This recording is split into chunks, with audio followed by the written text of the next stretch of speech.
Okay, now, remember those investigators in 95 and 96? Starr went back to them and they said, yes, sirree, there was an oven mitt in the glove compartment. We remember seeing it that night.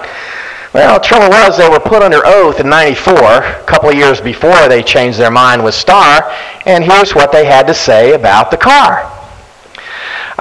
Question, they're talking about, this is one of the investigators. I went through the car looking for anything that could lead me to believe that it was other than a suicide or it was a suicide, anything that could help confirm one way or the other. There was really nothing. There was mail from his daughter to him or him to his daughter in the trunk of the car and stuff. There was a college sticker on the back of the car.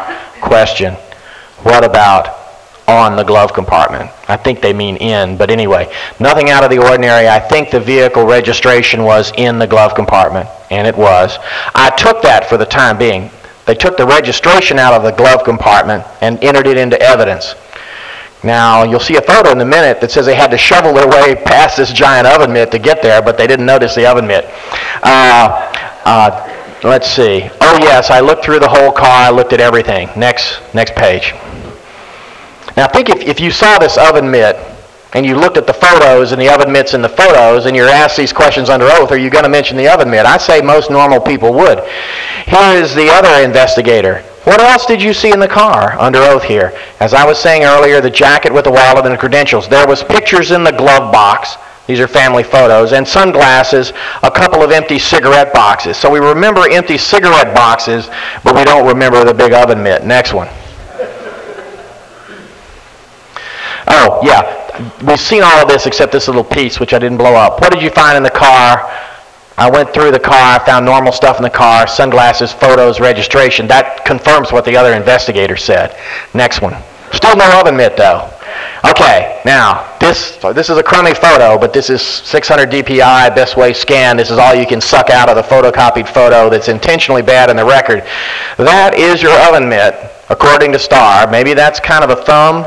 Maybe that's the front end of it going back here. To me, it looks more like what I call an outdoor barbecue mitt, but I'm not sure. But the damn thing is sitting in the glove compartment, and they missed it. It covers the whole damn glove compartment. And for what it's worth, the kids took the car the prior weekend and did like a beach cookout, so maybe the oven mitt was in there, but maybe they dreamed this whole thing up after the fact, which is my humble opinion. Next one. Okay, we're moving on here. This is probably the last major chunk we can do. I'm trying to think when my secret beat. Well, we'll see. Ralph and John said to go 2 hours, so I hope this is a little entertaining as well as informative. I hate to be boring people for 2 hours. We're now going to talk about Mr. Foster's car. This is Mr. Fisk's report. Mr. Foster's car is a 1989 light gray Honda Accord with Arkansas license plates. That is true. I know that because we got the VIN number, we ran the VIN number, we confirmed the color of the car. So far, so good. Now, the theory of the death is that Mr. Foster found Fort Marcy Park somewhere or other, maybe just happened to pull off somewhere because he was really depressed, drove his car into the parking lot up that road that we saw from the George Washington Parkway, parked his car, got out, put the gun in his pocket, walked 750 to 800 feet over broken ground to the far northwest corner of the fort, went over the hill, sat down on this earthen berm, and shot himself. Now that's the theory. And what I'm going to show you is that Mr. Foster was dead before his car got to the park.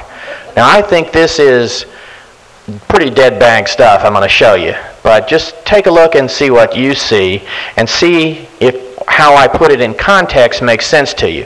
So we start out, yes, his car is a 1989 light gray Honda Accord, Arkansas plates. It's a four-door Accord. It's a four-door Accord. It's an LX model. We got the whole 9 yards on the car. Next one. Okay, this is Pat Knowlton. Before we get to Pat Knowlton, I want to mention in the Starr report, he cites a CIA guy who was driving home from his post at, not at the agency headquarters in McLean, but from somewhere in D.C., and he's driving up the parkway. It's 2:45 in the afternoon. Foster left the White House at 1. His body was found about 5:45. Nobody knows where he was in between. The first witness that Starr cites about Foster getting to the park was this CIA guy, and if you read the Starr report or the Fisk report, what what you get the impression of is this guy was driving along and a car cut across 2 lanes in front of him and whipped into Fort Marcy Park. It was about 2:45 or 3. It was a grayish car driven by a lone white male. It was some kind of Japanese car, and the guy described the license plates as he was pretty sure it was Arkansas or some other state. So Starr makes a big deal of this. You know, hey, it's 2:45 or 3, we got a gray car, Japanese make, driving into the park. The guy looks like he made a spontaneous lane cut across because maybe he just spontaneously said, here's where I'm going to do it. Trouble is, you read the underlying stuff when the guy follow-up interviews by the FBI, and the guy, they tell him what an Arkansas license plate looks like, and he tells them in no uncertain terms, I'm absolutely certain the car didn't have an Arkansas license plate. Okay, I had this idea of what it had to do with where the state, what the plate looked like and where the state logo was and stuff. The underlying stuff, the underlying record makes it clear that this guy said, well, I was wrong when I said it was an Arkansas plate or this other particular state. I forget which one it was. So it couldn't have been Foster's car. But Starr goes on for about a page because he wants you to, this is the only shred he's got. If you go to the underlying record, you can see it's not even a shred. The next witness is C2. It's Pat Knowlton. He pulls into the park, and Fisk has got this right. He says, Pat Knowlton here described one car he saw as a brown Japanese-made car with an Arkansas license plate. The reason why they liked Pat was that he gave them Arkansas license plate because he was observant. They were willing to have pop into the record the color brown. Brown and gray are kind of close. And then you mix them together and we have taupe. And Lisa Foster is said to have described the color of her car to the FBI as taupe, a mixture of gray and brown. But I've seen the Honda original paint chips. There ain't no brown in that gray. So I think they fudged that description to try and bridge the gap. But they liked Pat because he was observant. There was a brown car in Fort Marcy Park. It wasn't Vince Foster's Honda. It did have an Arkansas license plate. There are a bunch of other reasons why it wasn't Mr. Foster's Honda having to do with contents and other things, but I'm just going to focus on the color.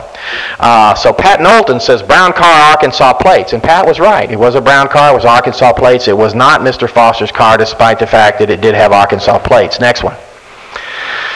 Continuing on the chronology. Oh yeah, this is Pat again. This is his FBI interview. Brown or rusty brown Honda. The FBI changed that. He told him it was an 83 or an 84. They altered that to be 88 or 90, nicely bracketing the 89 for Mr. Foster's car. So, but Pat told the Bureau brown or rusty brown. Consistent with what Fisk says. Fisk said brown. Next one. More from Pat. Brown Honda. Let's keep going. This is just pounding in that Knowlton several times consistently told him it was a brown Honda. Next one. Pat Knowlton again. Brown or rust brown in color, an older vehicle than the photographs he was exhibited. They showed him photographs of Foster's car, and he says, I know it's not it. Car is 5 years too young, car color is totally wrong, and they even asked him at one point, they apparently said, well, since they knew Foster's car was an LX model, they asked Pat, was it an LX? And he spent enough time, close enough to it, that he actually told the FBI, and you can see it in the handwritten, he says, it wasn't an LX model. So it wasn't Foster's car. Next one. But I like Pat. Now here's again. This is Knowlton FBI interview. They tell him, oh, hey, Pat, the park police describe it as gray-brown. Oh, come on around, Mr. Knowlton. He says, no, it was brown. Foster's car was Asturias gray. There's no brown in it. So they're doing a little leading here. This is his FBI interview on May 11th. This was the night after they beat the hell out of his car with a tire iron. And he was so naive at the time, he didn't know they were sending him a message. We didn't connect this up until later. He was supposed to go in this interview and go, I changed my mind. Next one. Gosh, poor Mr. Knowlton again. Four-door Honda Accord, brown in color. Okay, we kind of beat Mr. Knowlton to death. Next one. This is at 4:30 when he saw all this. Remember the guy that supposedly saw the car that was Foster's that we later learned wasn't Foster because the license plate was all wrong. He saw the car pull into the park, the car that was not Foster's, at about 3 o'clock. This is C3, called the Nissan Man. Now, his name is public, but I'll leave it out. The Nissan Man, C3, and the Nissan Woman, C4, pulled into the park about 5:15 in the parking lot. They were there for a late lunch. Okay? And here's what the Nissan man told the Bureau as they pulled into the park. He observed the vehicle. This was the only vehicle in the lot when they pulled in a little bit after 5. He observed a vehicle, possibly a small station wagon or hatchback, which is, again, somewhat different from the Honda Accord, brownish in color, parked to the left. That had to be Foster's car because it's 5:15 and Vince is lying up in the park dead. His body's going to be found in a few minutes. Well, guess what? The reason that you don't get this emphasized is he said the vehicle was parked close to the path leading up to Fort Marcy. That's where Foster's car was supposed to be, with the front of the car pulled into the parking space. That is not backed in. Oh, and guess what? The hood of the vehicle was up and a white male was standing in the vicinity of the vehicle. Well, if you believe this witness, they pull into the park then. The only car they see is this brown car, consistent in color at least with what Pat saw. And if it's Foster's car, the hood is up and there's this guy standing around the vehicle that you can see a description later on. It's 6 feet in height, medium build, long blonde hair and beard, appeared unclean and unkempt. It ain't Vince. Next one. Let's see what the Nissan lady has to say.